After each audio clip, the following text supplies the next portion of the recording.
창세기 38장 유다와 다말. 그 무렵 유다는 형제들로부터 떨어져 나와 히라라고 하는 아둘람 사람과 함께 지내고 있었다.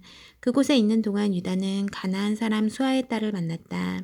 유다가 그녀와 결혼하여 잠자리를 같이 하니 그녀가 임신하여 아들을 낳고 아이의 이름을 엘이라고 했다. 그녀가 다시 임신하여 아들을 낳고 아이의 이름을 오난이라고 했다. 그녀가 또다시 아들을 낳고 아이의 이름을 셀라라고 했다. 셀라를 낳았을 때 그들 부부는 거십에 살고 있었다. 유다가 맏아들 엘에게 아내를 얻어주었다. 그녀의 이름은 다말이었다.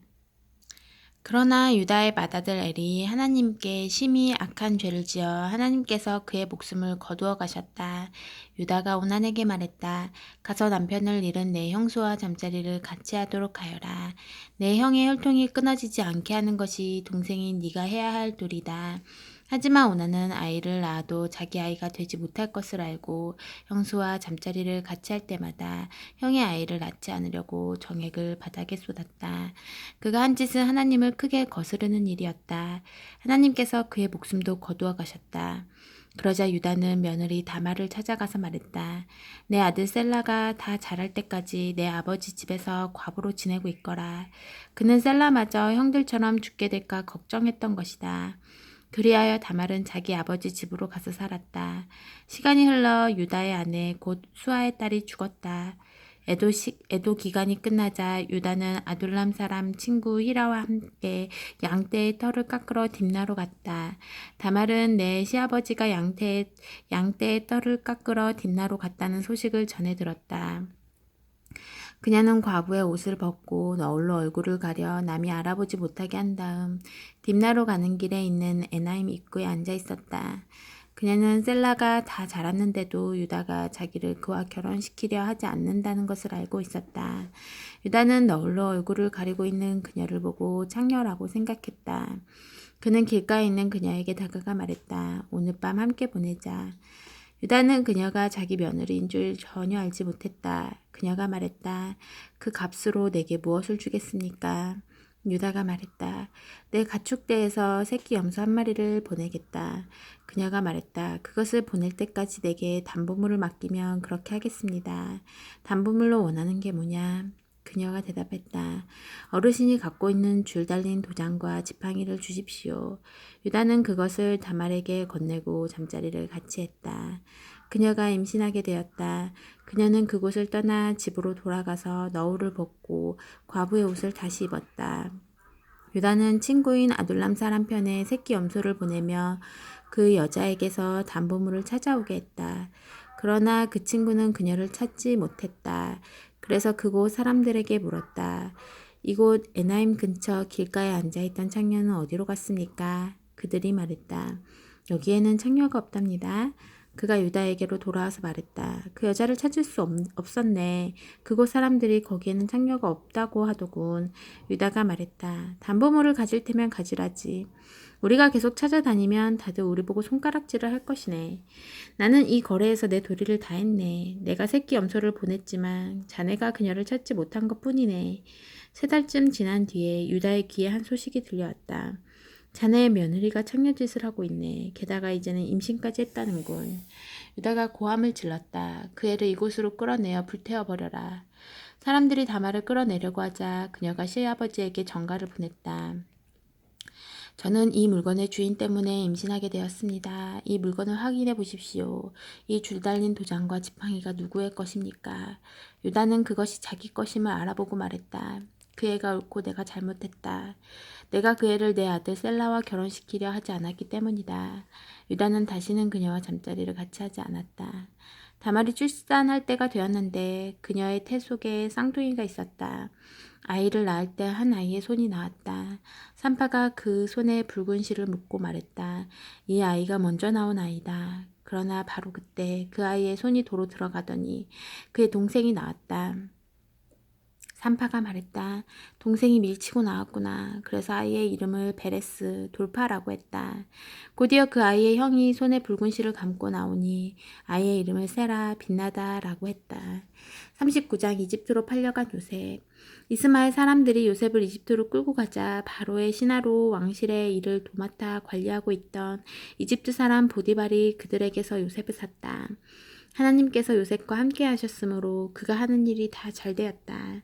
그는 자기 주인인 이집트 사람의 집에서 지내게 되었다. 그의 주인은 하나님께서 요셉과 함께 하시면서 요셉이 하는 일마다 잘 되게 해주시는 것을 알았다. 그는 요셉이 몹시 마음에 들어 그에게 자신의 시중을 들게 했다. 그는 자신의 개인적인 일들을 요셉에게 맡기고 모든 재산을 관리하게 했다. 그때부터 하나님께서 요셉으로 인해 그 이집트 사람의 집에 복을 주셨다. 그의 집에 있는 것이든 밭에 있는 것이든 그가 소유한 모든 것에 하나님의 복이 두루 미쳤다. 보디발은 하루 세끼 밥 먹는 일만 신경 쓰면 되었다. 요셉은 용모가 준수하고 잘생긴 남자였다. 시간이 흐르면서 주인의 아내가 요셉에게 반해 어느 날 이렇게 말했다. 나와 함께 침실로 가자. 요셉은 그렇게 하지 않았다. 그는 주인의 아내에게 말했다. 보십시오. 주인께서는 모든 소유를 제게 맡기시고 집안일에 대해서는 일절 신경 쓰지 않으십니다. 그분은 저를 동등한 사람으로 대해주셨습니다. 다만 그분께서 제게 맡기지 않으신 것이 있는데 바로 당신입니다. 당신은 주인님의 아내이기 때문입니다. 그런데 제가 어떻게 그분의 신뢰를 저버리고 하나님께 죄를 짓겠습니까? 그녀가 하루도 빠지지 않고 날마다 졸라댔지만 요셉은 뜻을 굽히지 않았다. 그녀와 같이 자기를 거절한 것이다. 그러던 어느 날 요셉이 일을 보러 집으로 들어갔는데 그날따라 집안에 종들이 아무도 없었다. 그녀가 그의 겉옷을 붙잡고 말했다. 나와 함께 침실로 가자. 요셉은 그녀의 손에 겉옷을 버려두고 집 밖으로 뛰쳐나갔다. 그가 겉옷을 자기 손에 버려두고 뛰쳐나간 것을 알고는 종들을 불러 말했다. 이것 좀 봐라. 저 히브리 놈이 본색을 드러내서 너희 모르게 나를 유혹하려 하는구나. 저놈이 나를 욕보이려 해서 내가 크게 소리를 질렀더니 내 고함과 비명소리를 듣고는 이렇게 겉옷을 내 손에 버려두고 밖으로 도망쳤다. 그녀는 자기 주인이 집에 돌아올 때까지 요셉의 겉옷을 가지고 있다가 그에게 같은 이야기를 들려주었다. 당신이 데려온 히브리 놈이 내 뒤를 쫓아와서 나를 희롱하려고 하지 뭐예요. 내가 소리치고 비명을 질렀더니 이렇게 자기 겉옷을 내 손에 버려두고 밖으로 도망쳤답니다. 요셉의 주인은 이게 다 당신의 종이 벌인 일이에요 라고 하는 아내의 이야기에 격분했다. 그는 요셉을 붙잡아 왕의 죄수들을 가두는 감옥에 쳐넣었다. 그러나 하나님께서는 그곳 감옥에서도 여전히 요셉과 함께 하셨고 요셉에게 인자를 베푸셔서 간수장과 가까운 사이가 되게 하셨다. 간수장은 요셉에게 모든 죄수를 맡겼고 요셉은 모든 일을 잘 처리했다. 간수장은 요셉에게 자유를 주고 전혀 간섭하지 않았다. 하나님께서 요셉과 함께 하시면서 그가 하는 일마다 최선의 결과를 낳게 해주셨기 때문이다. 40장 관리들의 꿈을 해석하다. 시간이 흘러 이집트 왕의 술잔을 맡은 관리와 빵을 맡은 관리가 자신들의 주인인 이집트 왕의 뜻을 거스르는 일이 있었다. 바로는 두 관리, 곧 술잔을 맡은 관리와 빵을 맡은 관리에게 크게 노하여 그들을 감옥에 가두고 경호 대장의 감시를 받게 했다. 그들이 갇힌 곳은 요셉이 갇힌 곳과 같은 감옥이었다. 경호대장은 요셉에게 그들의 시중을 들도록 지시했다. 감옥에 갇힌 지 얼마 뒤에 술잔을 맡은 관리와 빵을 맡은 관리가 같은 날 밤에 꿈을 꾸었는데 각자의 꿈이 저마다 의미를 가지고 있었다. 요셉이 아침에 그들에게 가보니 둘 다 기운이 없어 보였다. 그래서 그는 자신과 함께 갇혀있는 바로의 두 관리에게 물었다. 무슨 일입니까? 어째서 얼굴에 수심이 가득합니까? 그들이 말했다. 우리가 각자 꿈을 꾸었는데 그 꿈을 해석해 줄 사람이 없어서 그러네. 요셉이 말했다. 꿈의 해석은 하나님께로부터 오는 것이 아닙니까? 어떤 꿈을 꾸었는지 이야기해 보십시오. 술잔을 맡은 관리가 먼저 요셉에게 자기 꿈을 이야기했다. 꿈에 보니 내 앞에 포도나무가 있는데 가지가 3개 달려있더군. 싹이 나고 꽃이 피더니 포도송이들이 있는 거야. 나는 바로의 술잔을 가지고 있었는데 그 포도송이들을 따서 바로의 술잔에 짜놓고는 그 잔을 바로께 올려드렸네. 요셉이 말했다. 그 뜻은 이렇습니다. 가지셋은 사흘을 뜻합니다. 사흘 안에 바로께서 당신을 이곳에서 꺼내어 복직시키실 것입니다. 당신은 술잔을 맡은 관리였을 때와 똑같이 바로께 술잔을 올려드리게 될 것입니다. 당신의 일이 잘 되면 저를 기억해 주십시오. 바로께 제 사정을 아뢰어 주셔서 저를 이곳에서 꺼내 주십시오. 저는 히브리 사람의 땅에서 납치되어 왔습니다. 그리고 저는 여기서도 이 감옥에 갇힐 만한 일을 한 적이 없습니다. 요셉의 꿈 해석이 좋은 것을 보고 빵을 맡은 관리도 그에게 말했다. 내 꿈은 이러하네.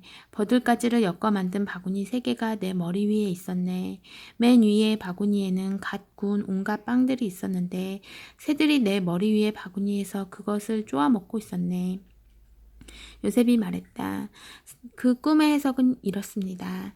바구니 셋은 사흘을 뜻합니다. 사흘 안에 바로께서 당신의 머리를 베고 당신의 몸을 기둥에 매달 텐데 그러면 새들이 와서 당신의 뼈가 드러날 때까지 모조리 쪼아 먹을 것입니다. 사흘째 되는 날 그날은 바로의 생일이었다. 바로는 모든 신하를 위해 잔치를 베풀고 술잔을 맡은 관리와 빵을 맡은 관리를 모든 신하가 볼 수 있도록 영광의 자리에 나란히 세웠다. 그런 다음 술잔을 맡은 관리를 본래의 직위에 복직시켰다. 그 관리는 전과 똑같이 바로에게 숫잔을 따라 올렸다. 하지만 빵을 맡은 관리는 요셉이 해석한 대로 기둥에 매달게 했다. 그러나 술잔을 맡은 관리는 요셉에게 신경 쓰지 않았다. 요셉의 처지를 까맣게 잊고 만 것이다. 아멘.